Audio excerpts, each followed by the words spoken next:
The archive has been restless tonight. The candles have burned low without a match, their wax pooling like spilled runes across the desk.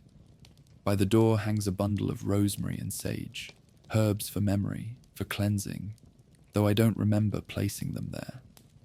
And in the middle of the table, a faint chalk circle, the kind children still scrawl on sidewalks to ward off bad luck.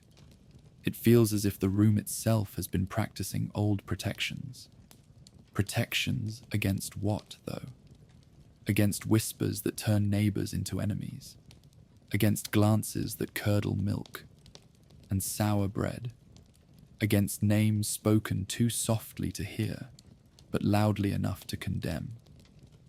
All of these fears gather beneath a single figure, one stitched from superstition, survival, and suspicion alike.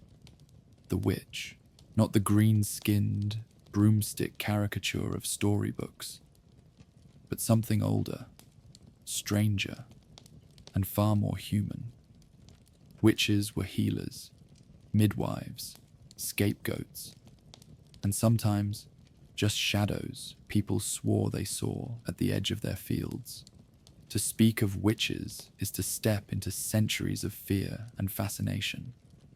And yet, despite fire, rope, and superstition, they never vanished. They linger still, in folklore, in memory, and in the shape of our imagination. Before we turn deeper into their history, a small charm of thanks.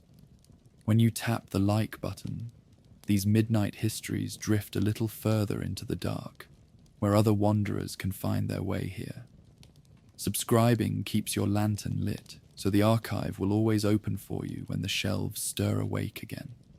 And if there's another monster or legend you'd like whispered into the night, leave its name in the comments. I'll find it, sooner or later. So tonight, we'll trace their shadow, from the earliest whispers in the ancient world, through the fevered courts of Europe and the grim spectacle of Salem, to the witch's survival in modern stories and rituals. Now then, the candles are steady, the tea is warm, and the hour is late. Let's settle in together. The archive is waiting. Long before witches were burned in the villages of Europe, they were already hiding in older, deeper soil. The very first whispers of witchcraft appear in Mesopotamia, in the clay tablets etched with cuneiform. There, witches were not simply old women lurking in the dark, but figures of dread and suspicion. They were accused of sending sickness through curses, of stealing vitality, of lurking in dreams. Ancient Assyrian texts even describe rituals designed to counteract witchcraft. Long lists of offerings, chants, and incantations meant to strip away unseen malice. Egypt had its own shadows. In the Book of the Dead, magic was everywhere. Spells were meant to guide the dead through peril, to ward off spirits, and to empower the soul. Magic was not inherently wicked, but those who used it for selfish ends, poisoning, withering, summoning, were feared. The Greeks gave us words that linger still. Pharmakeia, from which we get pharmacy, meant the mixing of herbs, potions, and poisons. The line between healer and witch was a thin one. A woman could be praised as a wise herbalist in one season, and condemned as a sorceress the next, depending on whether her remedies worked, or whether her neighbor's cow died the next morning. What unites all these early accounts is the sense that witchcraft was always a shadow at the edge of accepted life. Religion sanctioned priests, medicine sanctified healers, but witches occupied the in-between. They were the figures who might know the secret name of a spirit, or the right herb to end a pregnancy, or the charm to sour a rival's crop. Their power was feared because it was personal, secret, and unaccountable. If you lived in a small medieval village tucked between forests and fields, chances are you knew someone who could be called the wise woman. She was the one people sought when children fell sick, when cows stopped giving milk, when strange dreams lingered too long. She knew the herbs that soothed a fever, the roots that could draw out pain, and the charms to tie above a baby's cradle to keep away the night hag. These people were not always feared. In fact, they were often needed. Folklore called them cunning folk, wise men, hedge witches, or healers. They worked in the liminal space between the church's blessing and the village's desperate hope. But their position was fragile. To heal was a gift, until the healing failed. Then suspicion rose. If she could not stop a fever, perhaps she caused it. If the cow did not recover, perhaps she cursed it. Power is always a double-edged blade, and for the cunning folk, it cut both ways. Their role gave rise to a paradox. The very people who made communities feel safe were also the ones most easily accused when calamity struck. The ancient world did not have a neat line dividing priestess from witch. A Babylonian woman could act as a medium for the gods one day, and be accused of calling demons the next. In Greece, the oracle at Delphi spoke with the voice of Apollo, inhaling fumes that carried divine madness. But in other villages, women who claimed similar visions were accused of dangerous sorcery. The same is true across cultures. Women who had access to unseen knowledge walked a thin edge. Were they blessed or cursed? Guided by gods or tricked by demons? This uncertainty shaped the archetype of the witch. She was not wholly outside of religion. She was religion's shadow twin, its mirror held up in the dark. Witches were not only accused of curses, they were also invoked for protections. Bundles of herbs hung over doors. Amulets shaped like hands, eyes, or knots were worn against the evil gaze. Children were given charms to keep away spirits that pressed on their chests at night. To this day, remnants of these beliefs linger. Horseshoes above doorways, salt scattered across thresholds, knocking on wood. These are survivals of a world where invisible harm was believed to stalk daily life, and protective magic was the only shield. The witch, then, was not simply destroyer, but sometimes protector. Perhaps the oldest fear of witches is not what they do in the day, but what they do at night. Ancient Roman writers warned of the Strix, a night-flying bird woman who drank the blood of infants. The Greeks spoke of Lamia, a once queen cursed to devour children. Northern Europe whispered of the night hag, who sat on sleepers' chests, stealing their breath. Night belonged to witches. When crops failed, people said they flew over fields under the cover of darkness. When babies cried too long, mothers muttered of shadowy women slipping through cracks in the walls. It was in the night that witches truly became monstrous. Figures not only of suspicion, but of terror. The Middle Ages were full of invisible enemies. Crops failed. Livestock sickened. Strange rashes spread across villages. Sometimes the cause was natural: spoiled grain, unclean water, poor harvests. But to the medieval mind, there had to be an agent behind the disaster. Someone willing it. Someone nearby. The scapegoat was often the witch. She became the explanation for milk that turned sour overnight, for bread that rose flat, for storms that lashed a coastline without warning. And she was the reason people whispered when the plague struck, for surely it was not simply chance. This fear hardened as the church's influence deepened. To sin was human, but to ally with the devil, that was monstrous. A woman with knowledge of herbs, of dreams, of charms. She was not simply unorthodox. She might be in league with hell itself. And when fear meets desperation, suspicion turns to fire. By the late Middle Ages, accusations of witchcraft were no longer just about herbs and charms. They were about allegiance. the idea of a pact with the devil grew popular. Witches were said to sell their souls in exchange for power, a cruel inversion of Christian devotion. These women, and sometimes men, were accused of attending nocturnal gatherings, the witches' Sabbath. At these gatherings, people imagined witches feasting on stolen cattle, dancing in circles, kissing the devil in his bestial forms. Some swore they flew through the air on brooms smeared with ointments. Others said they turned into animals and slipped through locked doors. The Sabbath was less about reality and more about projection. It was a nightmare collage of everything society feared: sexuality outside of marriage, women's independence, rebellion against authority, and the inversion of holy ritual. It was never clear if anyone truly believed such Sabbaths happened, or if they were simply the most lurid accusation a court could throw. But the idea of witches forming secret gatherings lit a fuse that burned through all of Europe. In 1487, a book was published in Germany that would shape centuries of terror. It was called Malleus Maleficarum, the Hammer of Witches. Written by Heinrich Kramer, a Dominican inquisitor, it claimed to be the ultimate manual on detecting, prosecuting, and punishing witches. Its pages argued that witches were everywhere, that women were more likely to become witches because of their supposed weaker nature, and that any sign of unusual behavior could be proof of diabolical activity. The book was not only cruel, it was popular.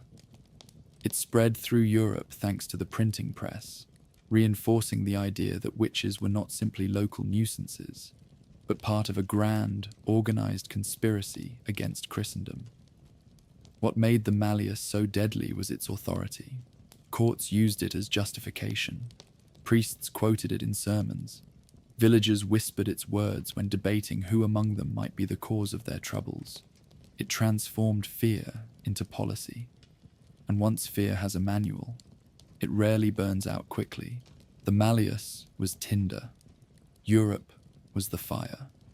Between the 15th and 17th centuries, tens of thousands of people were accused of witchcraft.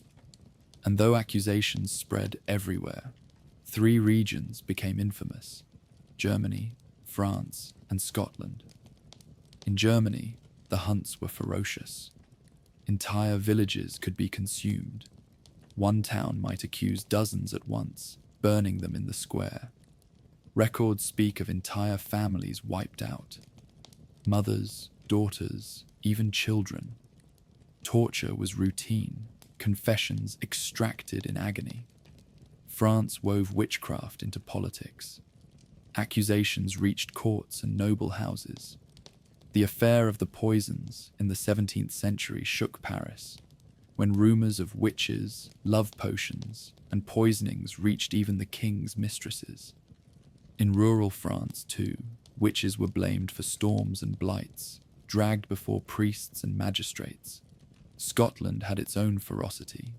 King James VI himself was obsessed with witches, convinced they had tried to assassinate him by raising storms against his fleet. His book, Demonology, spread fear further, and trials multiplied. Women were strangled and burned on Castle Hill in Edinburgh. The air itself must have smelled of smoke and dread. The European witch hunts were not constant. They flared and died down, flared again. But across 2 centuries, they left tens of thousands dead, and an even greater shadow across memory: Salem. The very word is enough to conjure images of gallows, black-clad Puritans, and whispers that turn into ropes. But what truly happened in that small Massachusetts village in 1692? Why did an ordinary Puritan settlement turn into a cauldron of fear, suspicion, and execution?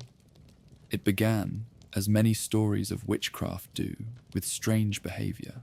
In the winter of 1692, in the home of Reverend Samuel Parris, 2 young girls began to suffer unusual fits. 9-year-old Betty Parris and her cousin, 11-year-old Abigail Williams screamed, twisted, and claimed invisible hands pinched them. They contorted their bodies, barked like dogs, and shouted out words that made little sense. Today, we might think of illness, stress, or even mass hysteria. But to the Puritans, a people already on edge, fearing the devil's influence everywhere, it was proof of something darker. When doctors found no natural cause, the conclusion was clear: witchcraft. At first, the afflicted girls remained silent, but soon, under pressure, they named names.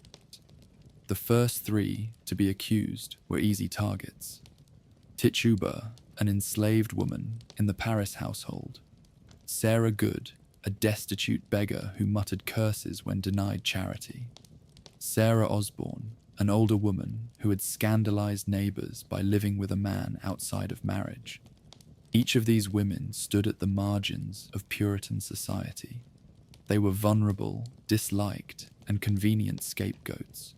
Tituba, under intense questioning, confessed. But her confession only poured oil on the fire. She claimed there were more witches in Salem, dozens, even hundreds. She spoke of black dogs, red cats, and a tall man in black who demanded signatures in his book. The image of a secret witch conspiracy lodged deep in Salem's mind. If witches were not just solitary outcasts, but part of an invisible army, then anyone could be among them. Once the first accusations were made, Salem became a theater of suspicion. The afflicted girls grew bolder. They screamed and fell into fits in court, claiming to see specters of the accused tormenting them. They pointed at respected villagers and insisted invisible spirits clawed at their skin. The court accepted this spectral evidence, testimony that a ghostly version of the accused had attacked someone in dreams or visions. It was impossible to disprove. Soon, accusations spread beyond Salem village into neighboring towns. Old grudges resurfaced. Land disputes and rivalries gained supernatural fuel. If your cow died, perhaps your neighbor was to blame. If your child sickened, perhaps the midwife who delivered them had cursed the birth. Between June and September of 1692, the trials consumed Salem. 19 people were hanged, 14 women, 5 men. Another man, Giles Corey, was pressed to death under heavy stones after refusing to enter a plea. His final words said to be, "More weight." Some of the cases stand out with chilling detail. Rebecca Nurse, a respected elderly woman known for her piety, was accused by her own neighbors. Her case shook the community. If Rebecca could be a witch, then no one was safe. She was executed on July 19th. Martha Corey, who had openly criticized the trials, was herself accused. Her skepticism made her suspicious. After all, who but a witch would question the court?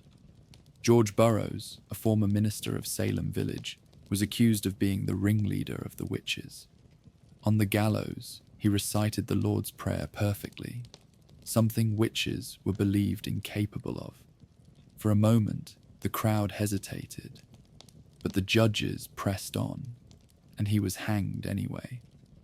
Each execution deepened the panic, as if killing witches only revealed more waiting in the shadows. By the fall of 1692, Salem was unraveling. Too many respected people had been accused.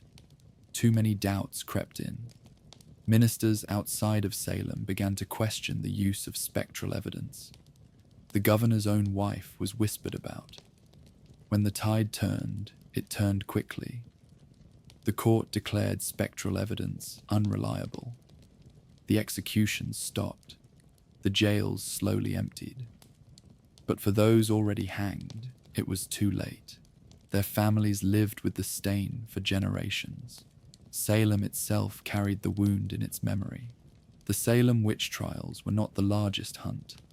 Europe had seen thousands more deaths. But Salem became a symbol, a parable of what happens when fear overrides reason, when hysteria becomes justice. In later centuries, Salem was retold in plays, novels, and history books. Arthur Miller's The Crucible, written during the 1950s Red Scare, turned Salem into a metaphor for political paranoia. Today, the town has embraced its history, with museums, tours, and Halloween festivals. A strange transformation of tragedy into tourism. But behind the kitsch, the gallows still linger in imagination. A reminder that fear, once unleashed, is not easily restrained. And perhaps the most chilling lesson of Salem is this: the witches were never the danger. The danger was always the neighbors, the courts, and the fear itself. When people imagine witches, the first image that bubbles up is often a cauldron, a great black pot steaming in the night with some terrible brew inside. But the truth is gentler and stranger. The cauldron was not always sinister. In Celtic lore, cauldrons were symbols of abundance and rebirth. The cauldron of the goddess Ceridwen brewed knowledge and inspiration. To step near it was to risk transformation. In everyday life, a cauldron was simply a cooking pot, the heart of a household. Food, medicine, and charms were all prepared there. A woman with herbs in her pot could heal a fever, ease childbirth, or soothe grief. But if she used the wrong plants, or if a neighbor's illness lingered, suspicion fell quickly. What if her pot was not curing, but cursing? Herbs themselves carried double meanings. Mugwort to ease dreams, mandrake root with its eerie human shape, belladonna to widen the eyes. Plants that healed in small doses could kill in larger ones. To work with them was power, and power is always unsettling. The cauldron became a symbol, not just of domestic life, but of mystery, transformation, and danger. A place where the ordinary might tip into the uncanny. One of the strangest accusations against witches was that they kept companions, not human, but animal. These were familiars: cats, dogs, toads, owls, even insects. They were said to whisper secrets, to suck blood, to act as messengers for the devil. In English trials, women confessed under torture that their cat spoke to them, or their toad brought them herbs from the forest. Yet in daily life, animals were everywhere. A woman with a black cat by her hearth was ordinary, until it wasn't. If milk soured, that cat might suddenly be the devil in disguise. The familiar was a projection of fear onto the most common of creatures. Cats became sinister, owls became omens, toads became poison bearers. But to the accused, these animals were likely comfort, companionship in lonely cottages, a silent presence in the night. Perhaps that is why the idea was so haunting. The witch's power was not only her own, but multiplied by allies that could slip into any crack, any shadow. The broom, so ordinary, so domestic, somehow became one of the most enduring witch symbols. The story goes that witches smeared their broomsticks with flying ointments, potions of hallucinogenic herbs that, when absorbed through the skin, induced visions of flight. To ride the broom was to soar through dreams, across fields and forests, to the Sabbath itself. But there is another layer. The broom was a woman's tool, bound to household labor. To turn it into a vehicle of freedom was an inversion of control, a household object used for rebellion. In folk magic, brooms were also protective. Placed across a doorway, they kept spirits from entering. Laid beside a bed, they prevented nightmares. Once again, the line blurred between safety and suspicion. Flight was not just physical, it was symbolic. Witches rose above their station, above the fields, above the limits placed upon them. And whether real or imagined, It terrified those who believed women should remain firmly earthbound.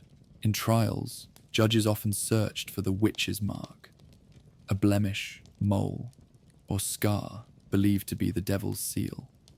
It could be anywhere: a birthmark, a wrinkle, a callus. Something natural, but reinterpreted as proof. Women were pricked with needles to see if the mark bled. If it did not bleed quickly enough, it was evidence of guilt. Equally infamous were the ointments. Recipes survive in scattered texts. Mixtures of belladonna, henbane, wolfsbane, and animal fat. Rubbed on the skin, they could create hallucinations, sensations of floating or transformation. Were these truly witches' ointments, or simply the later imagination of inquisitors? We may never know, but the stories remain vivid. Witches smearing themselves with potions, slipping out into the night, riding invisible currents of air. The mark and the ointment were both about control, a way for authorities to claim proof where none existed, a way for fear to leave its brand on the body. The witch was feared not only for her tools, but for her words. Curses were thought to carry power. A muttered phrase, a pointed finger, a glare from across the road. These could be enough to spoil milk, kill a cow, or bring illness. If a beggar woman was denied bread and muttered under her breath, the family might find disaster soon after. But witches were also healers. They knew charms to ease childbirth, poultices for wounds, prayers to ward off nightmares. The paradox was that the same woman might cure one neighbor and be blamed for another's death. In this sense, witches embodied the double nature of folk magic. They were feared for destruction, but relied upon for protection. The curse and the cure often lived in the same hands, and perhaps that is why their tools, herbs, charms, animals, words, still linger in imagination. Because we recognize their strange truth. What we fear and what we need are often the same thing. Step into the forests of Russia, and you may stumble upon a hut standing on chicken legs. This is the home of Baba Yaga, one of the most famous witches of folklore. She is not merely a crone. She is wild, unpredictable, sometimes a monster, sometimes a helper. She flies in a mortar and pestle, sweeping away her tracks with a broom. She can devour children, or grant wisdom. Baba Yaga tests those who come to her door. The brave may earn her help. The foolish may end up as bones scattered on her fence, their skulls glowing with eerie light. She represents the danger of the forest itself, untamed, unpredictable, life-giving, and death-dealing. Children are warned of her. Adults whisper about her. Yet she lingers, because she embodies both the terror and the mystery of the unknown. From Greek mythology comes one of the most infamous witches, Medea. She was a princess of Colchis, granddaughter of the sun god Helios, and skilled in powerful magic. When Jason and the Argonauts came seeking the Golden Fleece, it was Medea who gave him the spells and charms to succeed. But Medea's story is one of betrayal and rage. After aiding Jason, even killing her own brother to help him escape, she married him. Yet Jason abandoned her for another woman. Medea's revenge was terrifying. She killed Jason's new bride with a poisoned dress. And in some versions, she killed her own children, so Jason would have no heirs. Medea was both healer and destroyer. She embodies the archetype of the witch, as the woman whose power cannot be contained, whose wrath burns as fiercely as her magic. She is not the cackling crone of fairy tales, but a figure of passion, vengeance, and terrible independence. Another Greek sorceress, Circe, lives on an island in the Western Sea. She is best known from Homer's Odyssey, where she transforms Odysseus's men into swine. Circe is not a mere villain. She is complex, a goddess witch who offers both danger and hospitality. Odysseus himself nearly falls to her spells, but with cunning and the help of Hermes, he resists. Instead of killing him, Circe becomes his ally, guiding him onward in his journey. Her magic is rooted in transformation. She embodies the fear that witches can change not only the world, but human nature itself. To be near her is to risk becoming something less than human, or perhaps something more. Circe represents the allure of forbidden knowledge, the seduction of power, and the danger of losing oneself in enchantment. Step into the forests of fairy tales, and you will find her. The witch in the gingerbread house, the stepmother who conjures poison apples, the queen who whispers curses. The witch in fairy tales is often a warning. Don't stray from home. Don't trust strangers. Don't be greedy. Hansel and Gretel meet the cannibal witch who lives in a sugar-coated trap. Snow White falls under the spell of her stepmother, the beautiful but envious sorceress. Sleeping Beauty pricks her finger because a fairy witch was insulted. Fairy tale witches are often embodiments of desire twisted. They lure children with sweets. They poison beauty with envy. They curse kingdoms out of spite. And yet, they endure. Because fairy tales need their dark figures as much as their heroes. Without the witch, there is no trial, no peril, no growth. Not all witches lived in storybooks or myths. Many were remembered simply as wise women. In rural villages across Europe, women who knew herbs and charms lingered in memory. They were the midwives who eased births, the healers who set bones, the neighbors who whispered protective prayers. Sometimes they were accused, but sometimes they were respected, even beloved. Their lore is less dramatic than Baba Yaga or Circe, but no less powerful.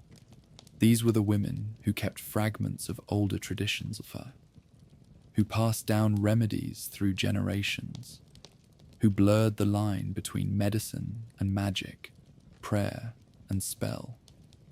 They remind us that witches were not always monsters. Sometimes they were simply the keepers of knowledge, the quiet figures who tended life in the shadow of suspicion. As the witch trials faded, witches did not vanish.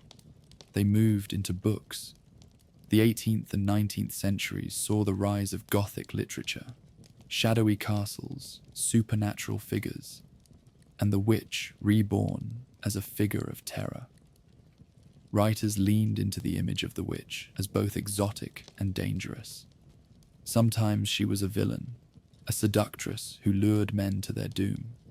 Sometimes she was a ghostly figure haunting the moors. Other times she was a wise woman holding forgotten secrets.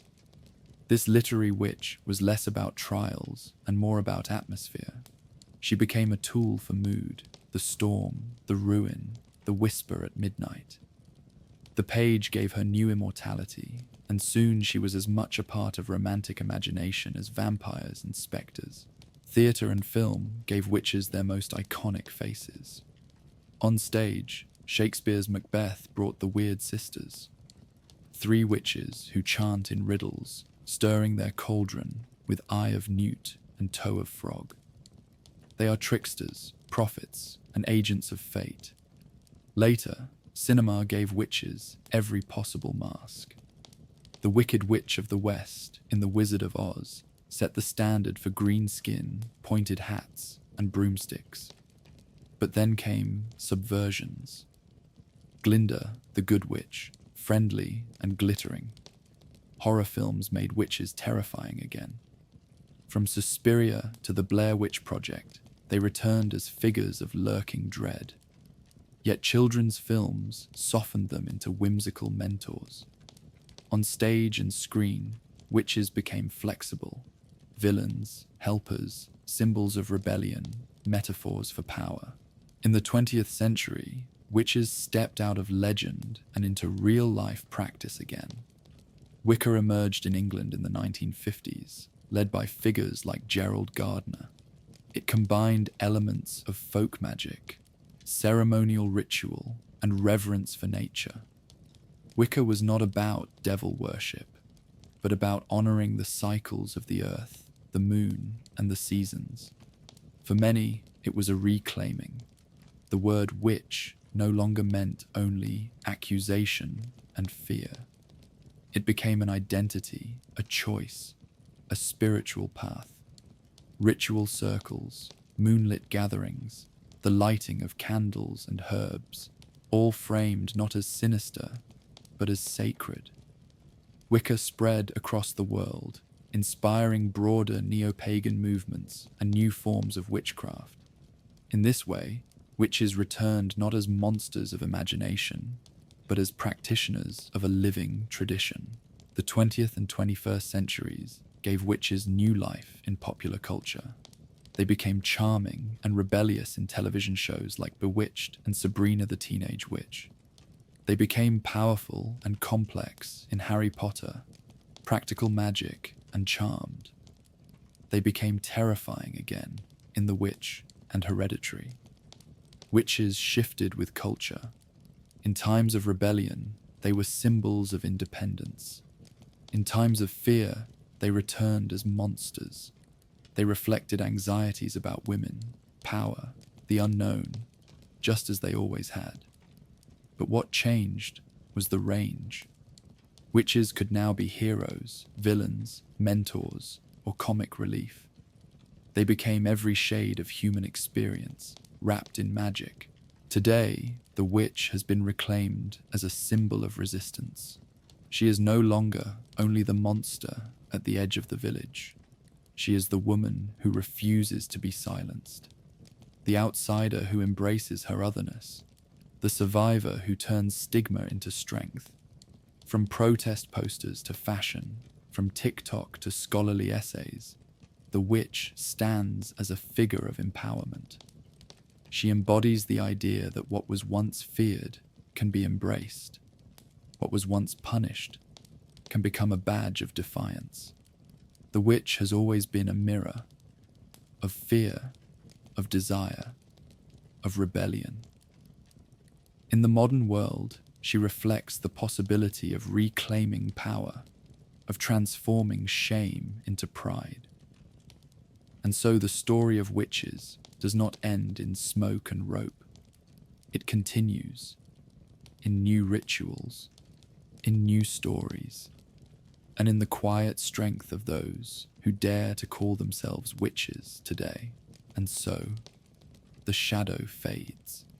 From the clay tablets of Mesopotamia, to the forests where Baba Yaga waits, to the courthouses of Europe and the gallows of Salem, the witch has never truly disappeared. She has worn many shapes: healer, villain, visionary, monster, and now, perhaps, icon.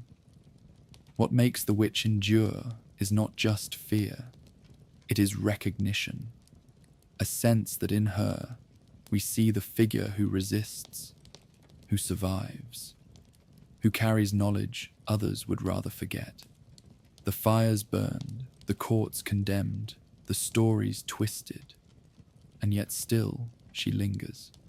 At the edge of the village, at the edge of the forest, at the edge of imagination. Her broom leans by the door, her herbs hang above the hearth, and her shadow is never too far from ours. So tonight, as the candles sink low, take with you this thought, that the witch is not gone.